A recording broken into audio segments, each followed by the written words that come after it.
Welcome to another episode of Brain Shapes. On this episode, we've got Olivia Thompson. She's a self-advocate.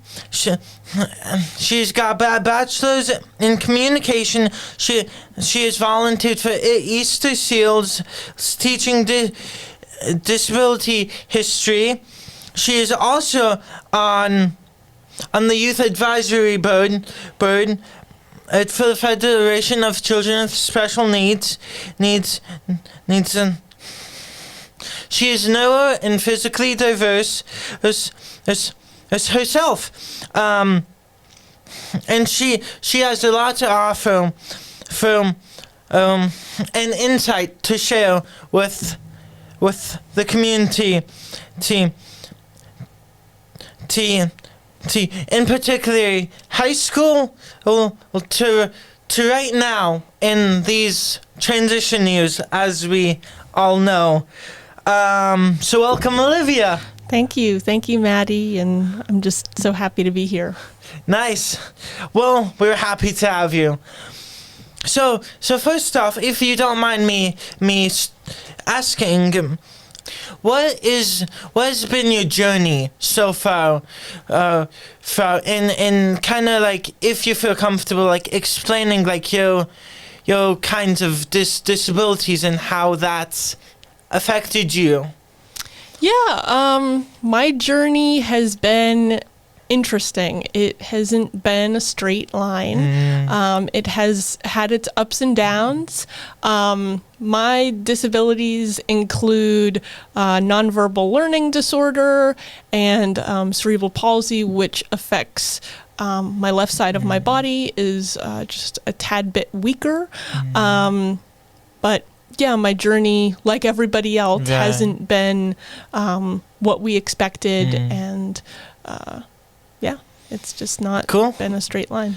Yeah, I mean, nothing's really easy as we plan, even for people without disabilities, you know. But I'm glad you mentioned that, and kind of like to add on top of that, what was your education like, and how did that go for you? Yeah, my education was pretty typical. I went to a public school, or I should say public schools. I went from elementary to high school, and I had an IEP throughout those years. And yeah, I went to college, and I feel like the support was definitely there. It was something to navigate. But yeah, I'm now on the other side of it, and I'm grateful for the experience that I have, and I'm a better self-advocate because I've received the supports that I needed. Yeah. And what have been those supports? Yeah, that's supports, like, obviously when you're in the school system, that's like longer time, extra time and a half, or some, like, you have more time to take a test, or you can type on a computer or use a calculator. Currently, my supports are not that, because I'm not in school. I'm a part of a couple of different programs that are helping me currently find a job, and we're all contributing in the ways that we can to kind of help me find a job, but just overall elevate my kind of personal brand and my portfolio. Nice. And if you don't mind me asking like how has what is your brand, and how do you perceive it as? Yeah, that I think all of our brands are constantly evolving, and I'm still trying to figure it out. I have experience, like you mentioned, my degree is in communications. I have experience with audio production. I know podcasting. I know video production. I'm currently doing some social media and podcast marketing, Really? actually. Cool. So I'm trying to expand my brand and portfolio. But Nice. yeah, I haven't really put a pin in it and Right. defined what my I hear brand that. is. Yeah, cool. And do you see it going somewhere? Like, could you elaborate? Yes, Like, yes, yeah. I will elaborate. Like, could you see yourself having this brand and have it be more than just a brand, like being bigger and creating, Being like an entrepreneur, is that what, or like just- kinda, and like, do you see your brand expanding in any way in the future? Yeah, I don't know. I really at this point am just focused on helping other people and Right. looking for a job and trying to get myself in other people's space that I haven't really defined what I want to do and say, oh yeah, I really have a passion for, disability advocacy. I'm going to run with that and create a group or create an organization. I Right. haven't really thought about that yet. Yeah. Not to worry. But on the job side of things, what do you see yourself doing? Or is that undetermined? I think, yeah, that's a difficult question, because I think as anyone, you go into high school and you have hobbies, and I had a radio show. My high school was very fortunate enough to have a radio station That's cool. that I didn't know about. So when I became informed about that, I was like, oh yeah, I want to tap into this. This is something I like, Right. music. And so kind of figuring out that and translating that into, I'm going to get a communications degree. You're really kind of narrow-minded in, I only want to do communications jobs. Communications is vast, and there's so many things that you can do. But I wanted to specifically go into either video or audio production. I am a little bit more specialized in audio production. But I think, getting back to your question, it's just like expanding your world and trying to understand, I've had a narrow mind in the past, but I'm going to open myself up to exploring new things and just expanding myself. And that's what I'm currently doing. Cool. And I'm That's liking it. great insight.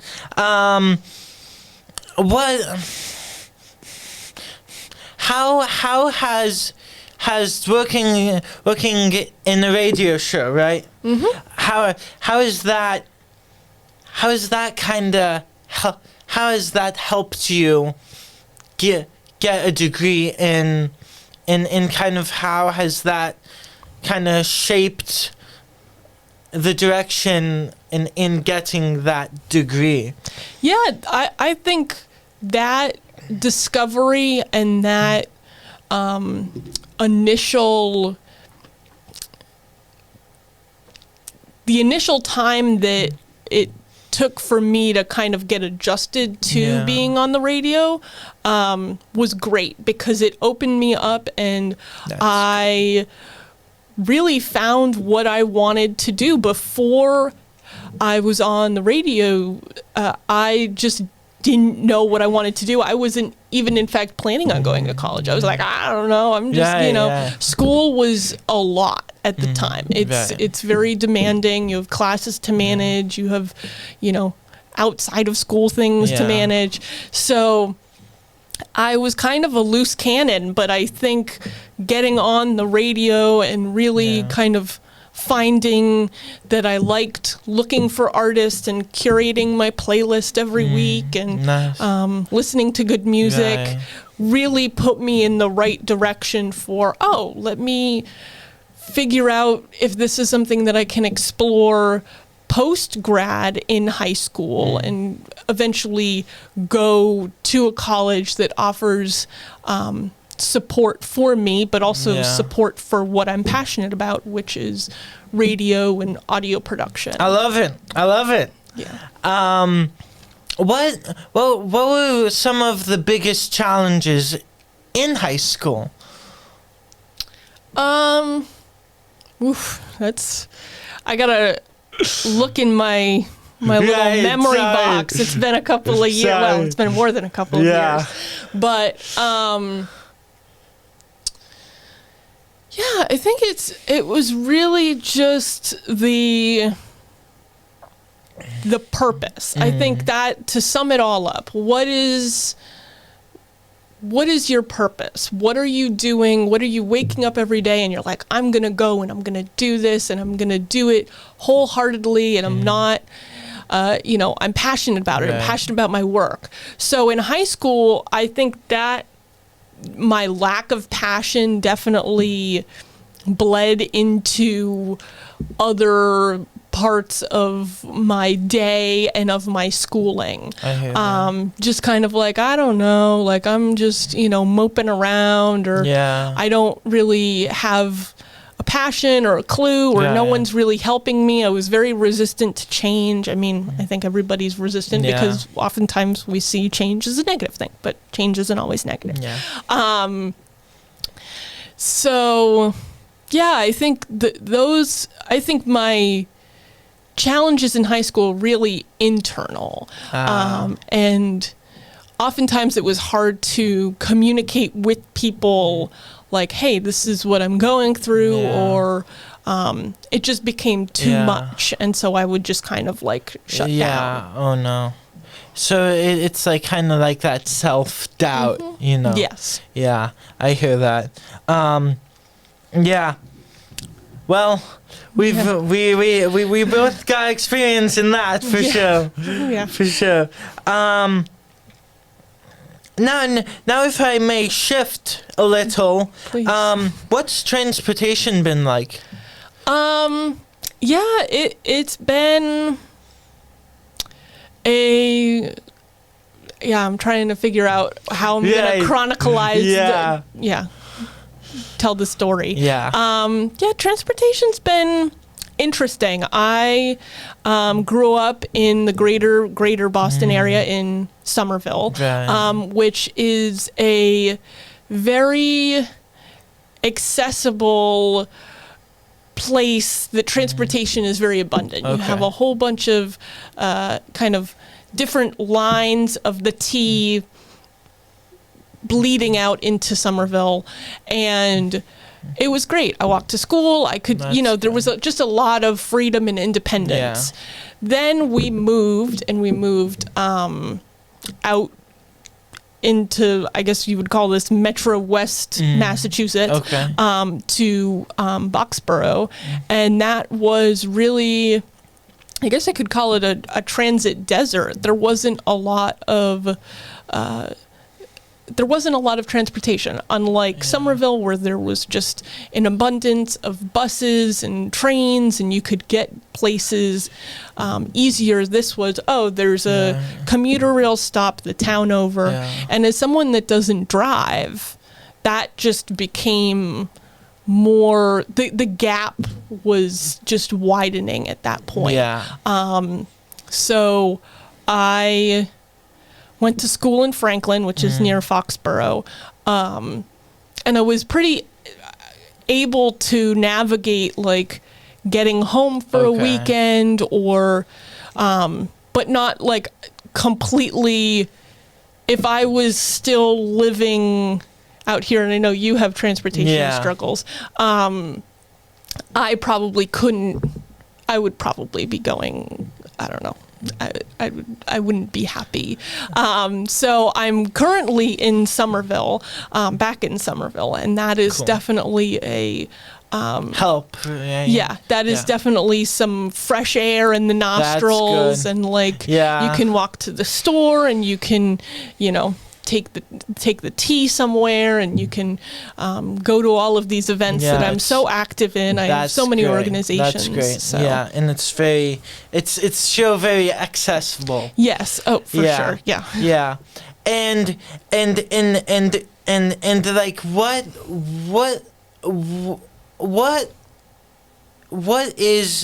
is one thing that really what is one thing that really that you would really feel that you would want to change in accessibility and in transportation?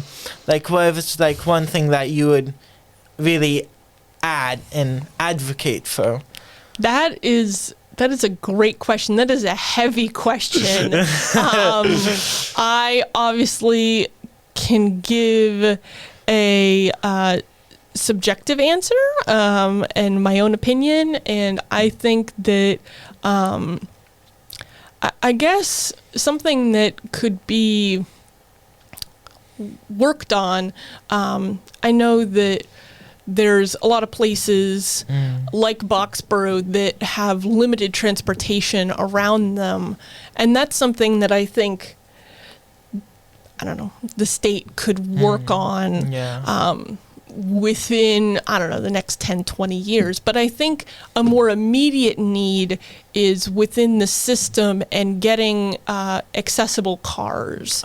And having reliable transportation, because that is something that, as someone that is very busy all the time and is relying on transportation to get places, really do need it to be on time. And oftentimes the trains aren't, the trains are crowded and they just need more room. And I think, especially I'm just thinking of like the Green Line, like you have to take a step up to get actually on the train. So how do you make that accessible for someone that's in like a power chair or in a wheelchair? And I know that you can like push buttons and things will automatically work, but it just needs to be an updated system. I think at the end of the day that would be my I think so too. I agree with you. And now what has been a plus side on transportation for you in particular? Yeah, that is hard because I oftentimes think about everything in the negative. Right. So, and that's not always good. So a positive, I would say, is definitely getting places, being now in a place where you're kind of in the centralized zone of the T. You have all of the lines, the orange, the blue, the red, whatever.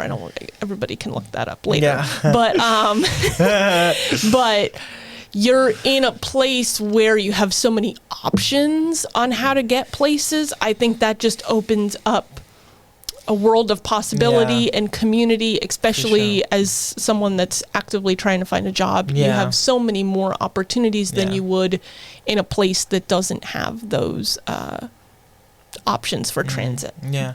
What do you look for in a community? That's I look for I'm assuming you're talking about like a physical community and not like a friend group. Right. But a physical community, what I look for is definitely all the things that I'm talking about. Accessible, reliable transportation. Is it walkable?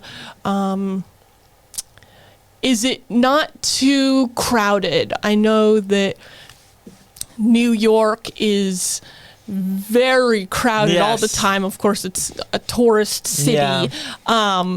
But I like where I'm at, and I like That's Boston, even though it can kind of get touristy at times. It's not like, there's so many things that are going on all at once. So that's what I kind of look for in a community, a balance of sorts. Yeah. Well, yeah. My brother would tell you about New York.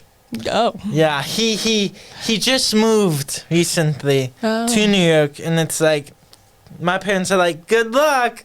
Yeah. Oh. Good luck. So yeah, in as an individual who stands out, what difference do you want to make? That's a deep internal question. I Yeah, do like sorry. that. No, it's all good. What difference do I want to make? I want to contribute to causes that I'm passionate about. Nice. And I think that you have to really, I look for groups that I can team up with. Yeah. And we can contribute to a cause or just create a community. Right. Whether that's like, I'm struggling with finding a job, or hey, I'm on a sports team and I'm trying to, contribute that way. Yeah. Yeah. Cool. And where do you see yourself contributing to? Yeah, I see myself helping a lot. I mean, I can contribute in other in other ways, I guess I should say. I am a creative type, so I can definitely help with any needs. Yeah. But just in terms of being someone that can just follow and also be a helper. Yeah. Yeah. I guess Yeah. that's it. You and me both. Yeah. Oh, Yeah. Yeah. And so another thing I wanted to kind of bring up is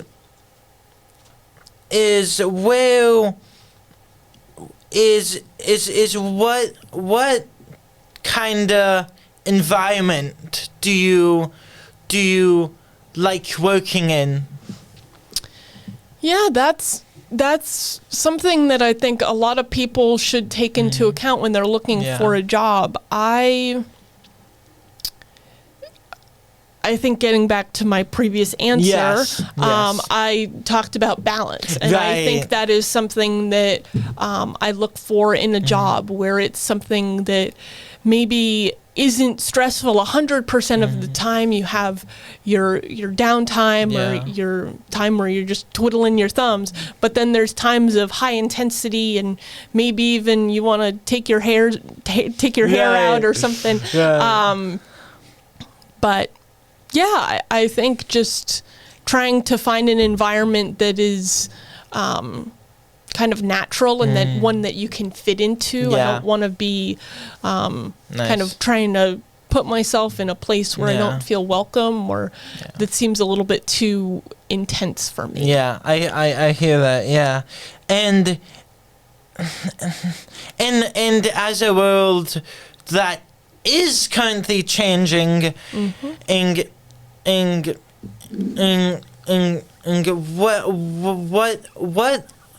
what do you worry about most?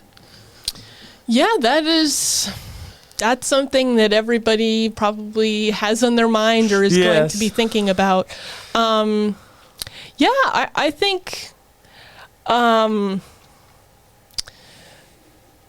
something that I'm kind of, I don't know, I wouldn't say too worried about, but something that certainly is a little red flag is, I'm trying to apply for jobs and trying to figure out all of this stuff and getting my foot in the door, and you're hearing about all of these companies, even the government, people are being laid off, and it's kind of like, oh my gosh, I don't want to be that person. I've put in so much work just trying to get that first, box checked. Yeah. And I need to present myself right. I need to be more intentional with what jobs I look at. I need to always be on high alert somehow. And there definitely needs to be that communication there. But sometimes it isn't. And I kind of don't want to be backstabbed by like, oh, surprise, we just brought you on whatever a month ago, but we're letting you go and you're going to have to go back to square one. I'm sure it's very tough, even just like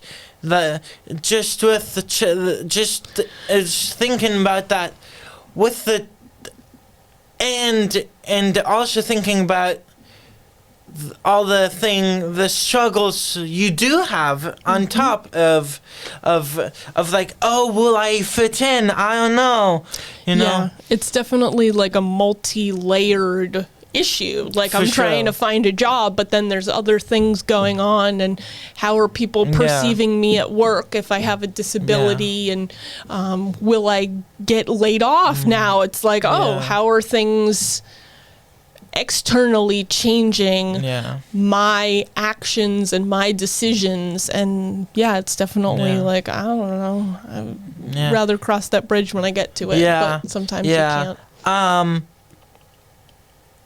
And kind of on the same note, but on a different side, I guess. What? So you talked about your concerns, and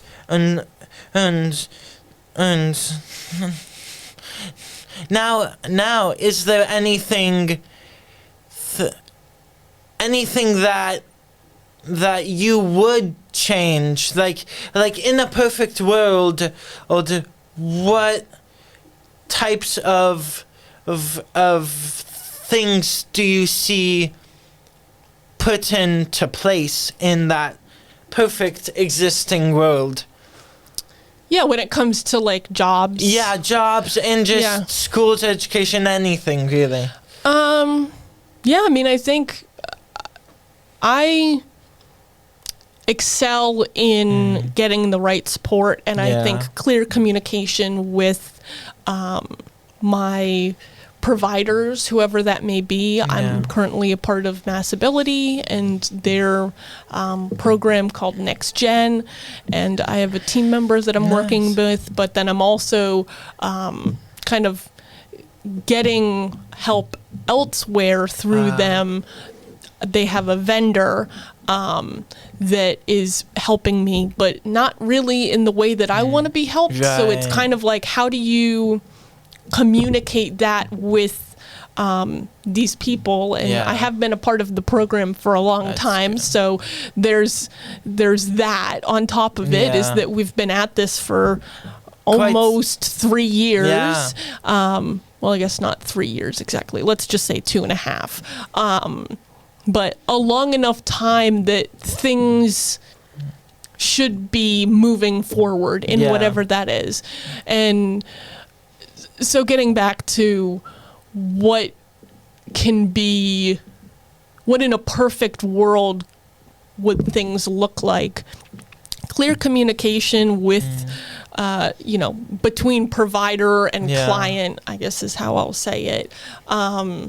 And I think just like being open with everybody. An ideal world would be an inclusive world, and I think that there wouldn't be judgment around how someone looks or how somebody walks, or if they, are stimming or whatever. Like I have that acceptance and I understand, but not everybody does. And then it's kind of turned into this, well, you're different and blah, that's wrong with you. So I think in a perfect world, everything would go smoothly and you would have all of your dreams come true. But obviously that's never going to happen. Right. You can work towards that. But I think that there's just a lot of things in a perfect world that I would want. And I think I'm striving for that. I'm striving for there to be movement, like I mentioned, Yeah. just like trying to get my foot in the door somewhere and applying to things. And I think there's a lot of judgment externally from people. Even if that's just your anxiety talking, Right. I think it's still there. But yeah, there's a lot of obstacles to overcome, and so in a perfect world, there wouldn't be any obstacles, or there would be less. We really have to rebuild our society, you know, to be a much more inclusive, for accepting, non-judgmental, accessible place. And it's like, how do we do that with the government turned